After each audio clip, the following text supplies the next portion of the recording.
Bonsoir à tous. À la une de ce journal, ambiance électrique à l'Assemblée nationale où des députés SDF sont montés au créneau pour empêcher la présentation du programme socio-économique et culturel du Cameroun pour l'année 2018. Le principal orateur, le Premier ministre, a essuyé un blocus de la part des parlementaires SDF engagés à revendiquer l'ouverture en priorité d'un débat parlementaire sur la crise anglophone. Le film de cette folle journée à l'Assemblée nationale et la réaction du gouvernement sont à suivre en ouverture de ce journal. La colère de la jeunesse africaine a retenti au sommet Union africaine, Union européenne qui s'est ouvert en Côte d'Ivoire face à l'horreur du trafic des êtres humains sur la route de l'immigration clandestine. Cette jeunesse africaine déplore l'inexistence des conditions favorables à l'entrepreneuriat jeune sur un continent africain où prospère le sous-emploi, le chômage et la marginalisation politique des jeunes. Incapables d'apporter des solutions concrètes à ces défis majeurs, les dirigeants africains implorent l'aide de l'Union européenne pour résoudre ces fléaux. Vous les écouterez dans ce journal. À qui profitent réellement les réformes engagées sur le marché du livre, alors que l'on annonce le retour à l'utilisation d'un manuel unique pour chaque matière et la gratuité de certains ouvrages pour l'année scolaire 2018-2019. Ces décisions du Premier ministre ont une forte coloration politique avec un ancrage économique destiné aux ménages et aux éditeurs. Enquête à suivre dans ce journal.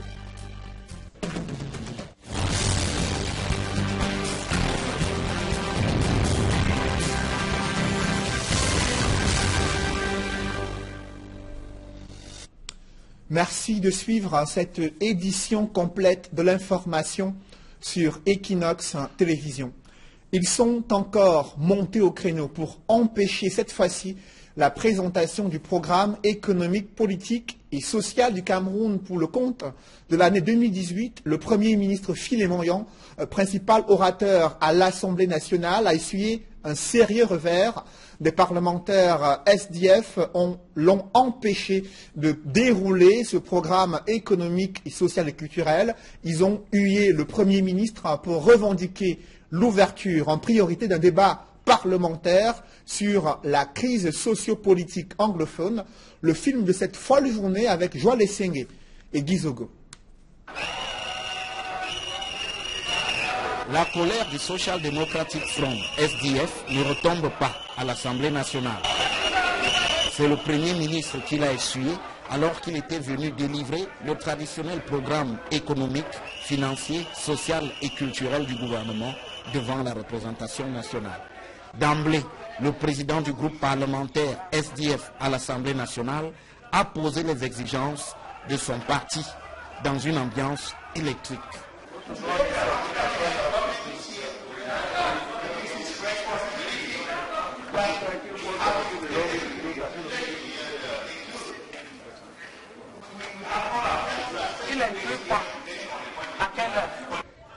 Après une brève accalmie, le Premier ministre a enfin pris la parole pour affirmer que le gouvernement tiendra compte des doléances du SDF, mais aussitôt, tout est parti en vrille.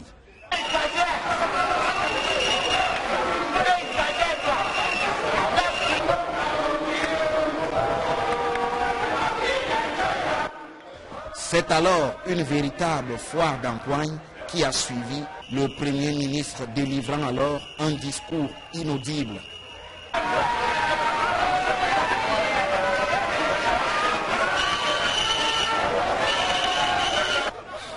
Le SDF explique que l'occasion s'y prêtait. C'est une occasion pour nous, tout indiquer, de demander au Premier ministre qu'il est un peu hors sujet et que dans tous les cas, la crise anglophone doit être prioritaire. La crise anglophone doit être inscrite au débat à l'Assemblée. Ça a été pour le cas de Boko Haram. Je ne sais pas pourquoi la crise anglophone est bottée en touche. Il promet même de poursuivre cette opération blocus si rien n'est fait. Nous avons indiqué que l'opération blocus allait se poursuivre et elle se poursuivra jusqu'à la fin de cette session si le gouvernement de M. Biya reste sourd à notre demande qui est celle d'ouvrir un dialogue sincère sur la crise anglophone. Au RDPC, on dénonce l'attitude du SDF. Le SDF qui a complètement perdu pied dans sa région et dans son fief. La région qui est censée être son fief. Et aujourd'hui, je pense qu'ils essaient de revenir à la surface, de reprendre le pied, mais le font de façon très maladroite, malheureusement. Nous ne sommes pas là pour danser, nous ne sommes pas là pour chanter. L'Assemblée nationale n'est pas le forum de gens sans éducation, et plutôt de gens qui sont investis par le peuple pour pouvoir parler au nom de ce peuple. Achevé dans la confusion, le discours du Premier ministre, malgré les chants des députés RDPC, aurait été loin de détonner au cœur du Parlement. Vous le voyez, les revendications liées à la crise anglophone commencent déjà à paralyser l'Assemblée nationale, à tel point qu'une escalade a été vécue ce jour à la Chambre basse du Parlement. Je vous propose de suivre à nouveau cette ambiance électrique comme si vous y étiez à l'hémicycle du Palais des Verts de Ngoekele.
Au sujet de ce blocus mené par des députés SDF à l'Assemblée nationale, le ministre Grégoire Rona, qui assure actuellement l'interface entre le gouvernement et le Parlement camerounais, a critiqué l'attitude du principal parti de l'opposition.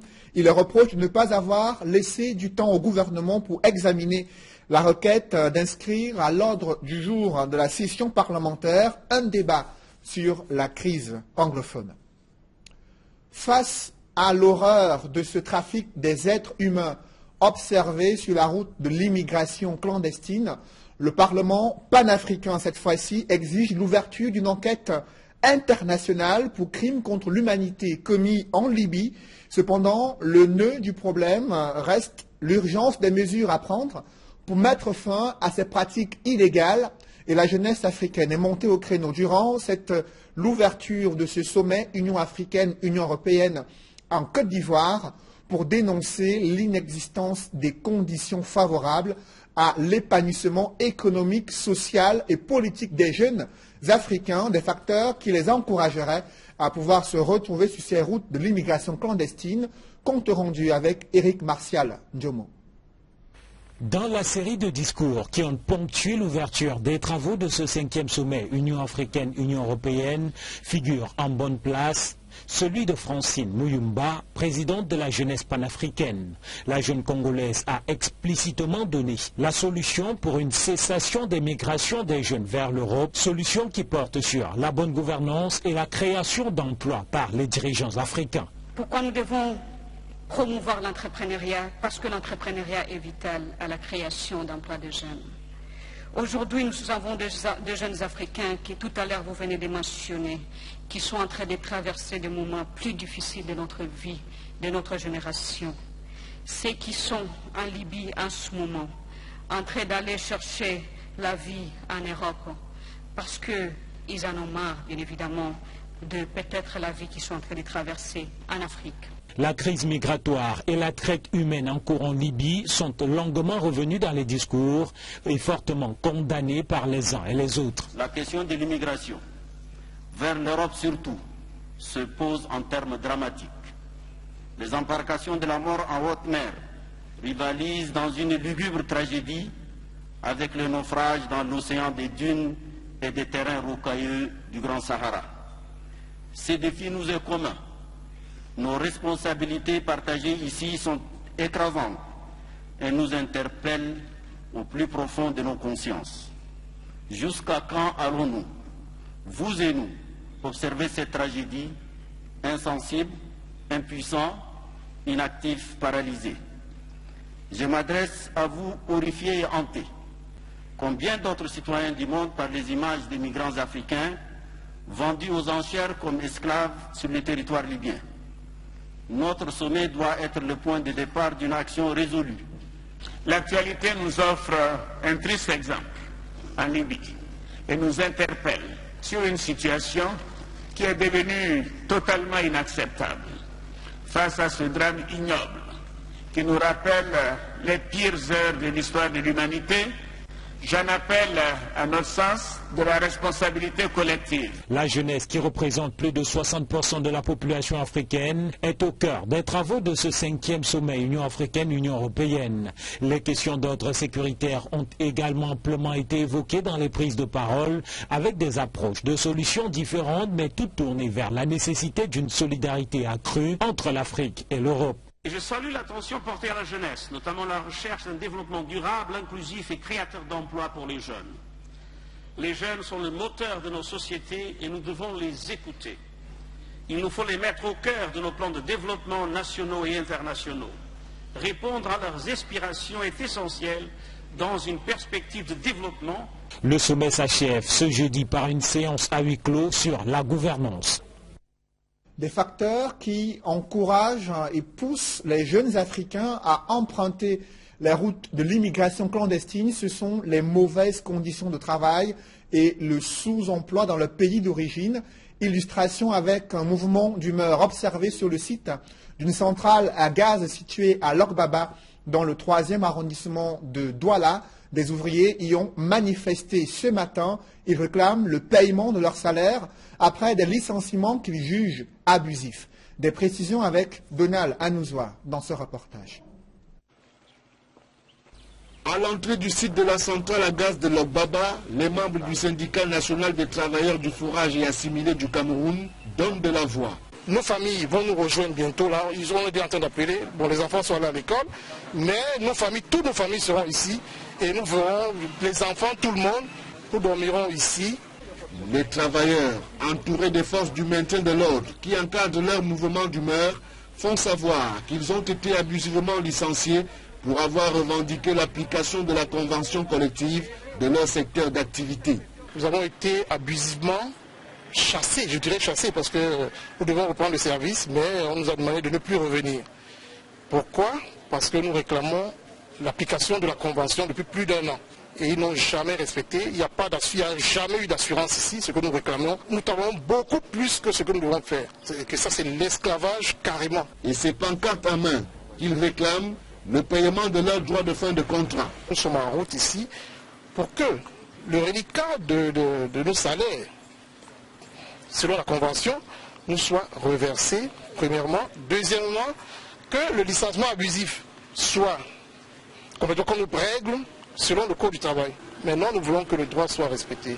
Nous voulons que le Cameroun, nous voulons avoir la preuve qu'être ici est mieux qu'être à l'extérieur. En l'absence des employeurs incriminés, les travailleurs du fourrage et assimilés ont été approchés par le représentant du sous-préfet de Douala 3e qui a demandé aux grévistes de prendre leur mal en patience en attendant l'ouverture des négociations entre les parties prenantes. Et l'entreprise accusée de licenciement abusif a réagi. Elle ne se reconnaît pas dans les faits qui lui sont reprochés. Je vous propose d'écouter l'un de ses responsables qui s'exprime au micro de nos reporters.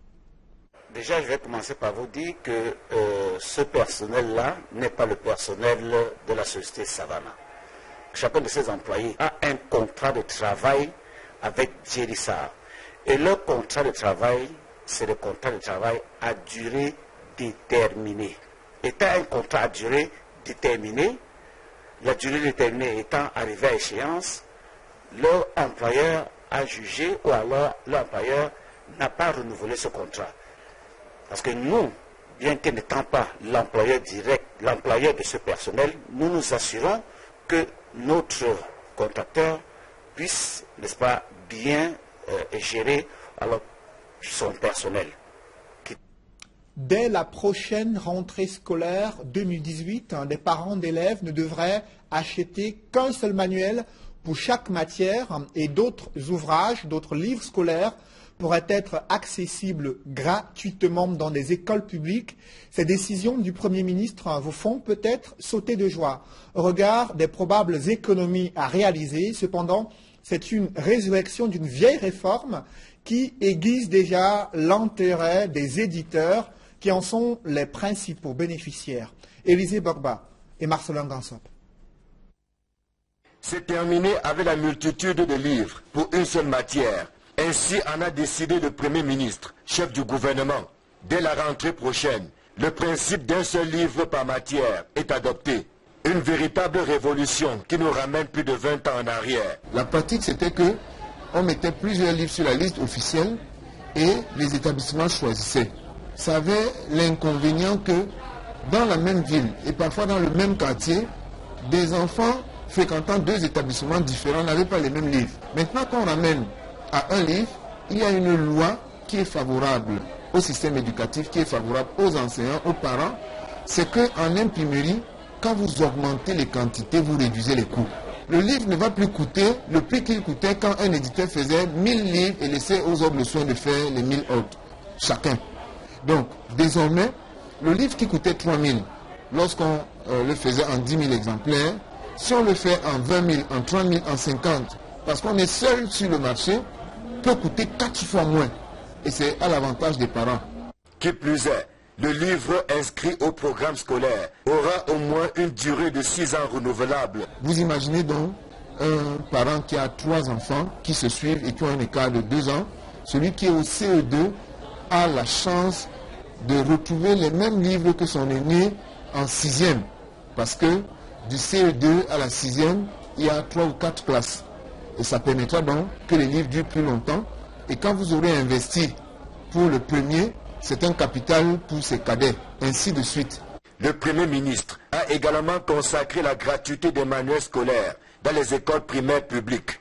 La mesure qui prend effet dès septembre 2018 concerne le français, l'anglais, les mathématiques, l'informatique, puis l'éducation à la citoyenneté. Garantir la gratuité, c'est s'assurer que les livres coûtent le moins cher possible pour ceux qui doivent être vendus. Cette décision-là doit être prise comme un acte de justice sociale. Si vous mettez votre enfant dans une école publique, évidemment, cela peut vouloir dire également que vous n'avez pas tous les moyens qu'il vous faut et que, évidemment, si vous avez un appui pour que votre enfant ait les manuels, ce ne sera pas une mauvaise chose. Ça se fait dans d'autres pays.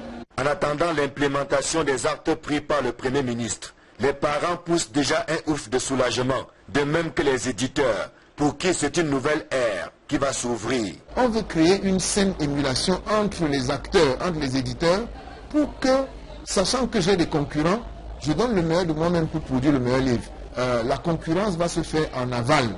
Et ne vont émerger que les éditeurs qui seront les meilleurs. Maintenant, si vous êtes 7, il faudra être premier sur 7. Ces réformes gouvernementales observées sur le marché du livre marquent une rupture et témoignent de la volonté de placer le manuel scolaire au centre de la formation des nouvelles générations de Camerounais. Je vous propose de suivre l'analyse du professeur Marcelin Vundaitoa, éditeur et enseignant d'université. L'une des choses qu'il faut noter dans ce texte-là, c'est que le texte qui a créé le Conseil en 2002 était un arrêté. Le texte qui organise le Conseil en 2017 est un décret. Dans la hiérarchie des textes juridiques, l'arrêté est en dessous du décret. C'est dire si le Premier ministre prend la mesure de l'importance d'un Conseil d'agrément des manuels scolaires. Par ailleurs, il convient de noter que c'est le Premier ministre qui nomme le président c'est lui qui constate la composition du conseil. Le nombre des membres du conseil qui avaient parfois, pour certains, des profils qui n'avaient rien à voir avec l'évaluation des manuels scolaires a été revu. On passe de 37 à 47 membres et c'est des membres qui ont un profil plus conséquent pour évaluer la question des manuels scolaires. C'était quelque chose à noter. Le secrétariat permanent du conseil voit également son personnel doublé. Vous voyez, ça donne de prendre la mesure de ce que le conseil représente désormais aux yeux du Premier ministre. Précisément dans sa circulaire, le Premier ministre rappelle que les objectifs de développement du Cameroun, comme de tous les pays au monde, sont adossés sur la qualité de ses ressources humaines. Et laquelle qualité est acquise par la qualité de la formation qu'on donne. Et la qualité de la formation qu'on donne dépend du livre. Le livre est la clé de voûte de tout système éducatif. Et il l'est davantage pour nous parce que nous sommes dans un pays où il y a des régions qui n'ont pas d'enseignants formés. Au-delà des éditeurs de manuels scolaires qui se frottent les mains, il y a des vendeurs de livres d'occasion qui espèrent qu'avec la mise en œuvre de cette réforme, leurs activités vont reprendre pour le grand bonheur des parents qui, à une certaine époque, avaient la possibilité d'échanger les livres entre leurs différents enfants. Reportage, Kate Diarra, Equa Claude et Georges Mitterrand-Dam. J'ai dit waouh, enfin, parce que franchement, c'est ce qu'on a attendu depuis des années. Quand mon grand frère fréquentait avec un livre, c'est le même livre que j'ai utilisé, le livre que j'ai fréquenté avec. C'est avec une pointe de mélancolie que Tonke Théophile, vendeur de livres de seconde main, ressasse ses souvenirs d'écolier des années passées. Pour lui, comme pour la plupart de ses collègues, la circulaire du Premier ministre portant réaménagement dans le secteur du manuel scolaire au Cameroun est à saluer. L'idée est bonne, ça aidera beaucoup de Camerounais. Plus aujourd'hui, on en a trop de livres au programme, exagérément même. À condition toutefois que des mesures d'accompagnement soient effectives. Si le Premier ministre a décidé et qu'ils peuvent vraiment tenir dur à ça, ça sera bien. La décision prise par le Premier ministre, qui veut que les élèves aient désormais un livre par matière, et ce pour une durée de 6 ans, aura certes des retombées positives sur la vente du livre poteau, mais pour cela, il faudra souffrir 1 an ou 2. Pour le moment, elle n'est pas bonne. Elle sera bonne plutôt l'année prochaine. Le temps de nous laisser aussi d'écouler tout ce stock que nous avons emmagasiné et se préparer pour l'année prochaine. À l'échelle des avantages qui naîtront de cette décision, il n'y a que dans des familles nombreuses, les cadets pourront, comme par le passé, utiliser en toute quiétude les livres de leurs aînés et permettre ainsi aux parents de faire des économies. Ce sera également, pour les vendeurs de livres de seconde main, la fin du mercantilisme qui accourt dans le secteur du manuel scolaire au Cameroun depuis de nombreuses années. Par exemple, ce livre de sciences, ils ont mis au programme l'an passé, la rentrée scolaire passée. Cette année, le même livre, ils ont changé la couverture et balancé les pages à l'intérieur. Et ils augmentent le prix. Vous voyez, c'est une manière d'arnaquer les parents. Et comme ça, tous ces livres qui mettent au programme, chaque année, c'est la même chose. Toujours dans ce secteur de l'éducation, l'annonce de la gratuité de certains manuels scolaires dans les écoles publiques est insuffisante pour résoudre le problème de la formation des nouvelles générations de Camerounais. Il y a un sérieux problème qui se pose avec les instituteurs.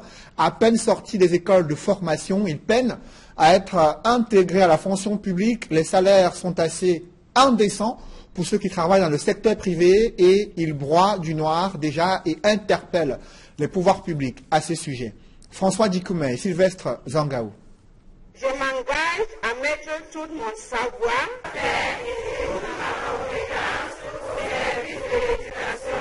Arrivés en fin de formation, ces instituteurs et institutrices prêtent le serment de Socrate. Leur parchemin en main, les seigneurs de la craie ont pris le ferme engagement de former convenablement les élèves. Avenir d'un Cameroun qui se veut prospère. Mais comment y parvenir quand on sait qu'au Cameroun, les conditions de travail des enseignants ne sont pas toujours faciles? Au lendemain de la formation, il faut déjà faire face à l'épineux problème de l'intégration à la fonction publique, ainsi que du salaire, qui suscite toujours des commentaires. La question de l'intégration me préoccupe vraiment, parce qu'après un travail de dur labeur ainsi, normalement on devrait quand même aussi prendre même les premiers les premiers 10 de chaque promotion pour vraiment encourager les enseignants pour cette année. L'effectif a été très peu, puisque les gens sont en train déjà de se décourager, que le métier enseignant n'en vaut pas la peine. Lorsque nous finissons la formation, on s'attend à ce qu'on va nous recruter directement, mais on se met à fuir le travail.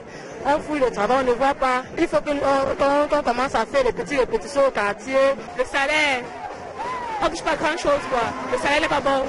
Passionnés par le métier, certains enseignants ont fini par se confier à des rêves qu'ils espèrent voir se réaliser. Je me dis, aujourd'hui, 4e 2017, il y a eu d'autres avant nous, mais on a toujours espoir d'une bonne intégration. Le pays, on est Camerounais, on ne cesse de rêver et on attend. Même les formateurs de ces enseignants savent que le parcours de leurs élèves d'hier ne sera pas facile, à moins d'aller frapper aux portes du secteur privé. Je félicite les promoteurs des établissements privés qui ont compris qu'il faut recruter le personnel qualifié, en attendant bien sûr ce que l'État compte faire pour eux. À ce que je sache, l'État recrute, mais la fréquence de recrutement, c'est ça qui les dérange un tout petit peu. Chaque année, les écoles normales des instituteurs de l'enseignement général forment plusieurs milliers d'instituteurs, mais plus de la moitié restent au chômage, faute d'intégration à la fonction publique, selon des syndicats d'enseignants. En quête d'un immense trésor caché dans l'Union Ekele, des Camerounais ont bravé les interdictions de pouvoir fouiller le sous-sol de la localité d'Ezeka à la recherche de l'or pour continuer l'exploitation illégale de ce métal précieux. Et du coup, les autorités administratives sont dépassées par les événements. Joël Niem et Étienne Pascal Azégué. L'activité d'orpaillage a repris de plus belle à Ezeka, malgré l'interdiction du préfet du département d'Union Ekele. L'autorité administrative s'en explique d'ailleurs à ce sujet. J'ai mis tout ce que je pouvais faire pour faire exécuter nos instructions portées dans l'arrêté préfectoral en veilleuse, en attendant que le CAPAM fasse son travail et nous rende compte. À ce jour, ce compte rendu, le CAPAM est attendu. La ruée vers l'or à Ezeka suscite des inquiétudes pour l'autorité traditionnelle, au vu du nombre de plus en plus croissant de la population dans leur village. Pour l'instant, on ne peut vraiment pas les contenir et les interdire totalement. Parce que, je dirais, excusez-moi du terme, je dirais que nous-mêmes, la ville, nous sommes un peu dépassés. Mon village est passé de 900 personnes à 3200. Vous voyez déjà qu'on ne contrôle plus rien. Nous avons émis le vœu que le gouvernement essaye de canaliser l'or qu'on a à Ezeka pour l'évolution de la ville d'Ezeka. Le préfet d'Union Ekele reconnaît certes qu'il y a déjà quelques cas avérés d'insécurité, mais que la situation n'a pas encore atteint la cote d'alerte. Je peux bien vous dire qu'il y a des problèmes qui se posent, c'est des problèmes de petits vols. Et cela ne devrait pas nous inquiéter outre mesure. Nous sommes capables de gérer la police sur le terrain de gendarmerie à côté. Ça veut dire que nous n'avons pas encore trouvé le besoin de penser à une action répressive. Cette cote d'alerte, elle, a pourtant déjà été franchie au niveau environnemental sur les différents sites. Il n'y a pas eu un inventaire préalable pour savoir qu'il y a ces espèces, il y a des espèces à protéger. Étant donné que ce sont des marécages, ce sont des cours d'eau, ça veut dire que ce sont des zones à écologie fragile. Le cursus scolaire des élèves du lycée d'Ezeka risque lui aussi être perturbé face à la forte tentation que représente l'or à Ezeka depuis sa découverte. D'ici 2 semaines, ici le deuxième trimestre, il est sûr que nous allons perdre quelques élèves au profit de ces chantiers. Ça c'est sûr. Parce que depuis qu'on a fini de composer, le taux d'assiduité dans les salles de classe n'est plus à 100%. Le coût des produits de première nécessité dans les marchés et boutiques n'a pas aussi échappé à l'influence que l'or a désormais sur tous les aspects de la vie active dans le chef-lieu du département d'Union Ekele. Dans l'escale internationale, à peine investi, le nouveau président zimbabwéen a dissous le gouvernement de son prédécesseur Robert Mugabe et confié temporairement 2 portefeuilles 2 portefeuilles clés à des ministres du chef de l'État démissionnaire, le temps de former un nouveau gouvernement afin d'assurer la continuité des ministères essentiels. Le nouveau président zimbabwéen a nommé 2 personnalités du parti au pouvoir, la ZANU-PF, au poste des finances et des affaires étrangères. Le président zimbabwéen a tenu une réunion ce jour, avec tous les directeurs des cabinets de différents ministres au Zimbabwe.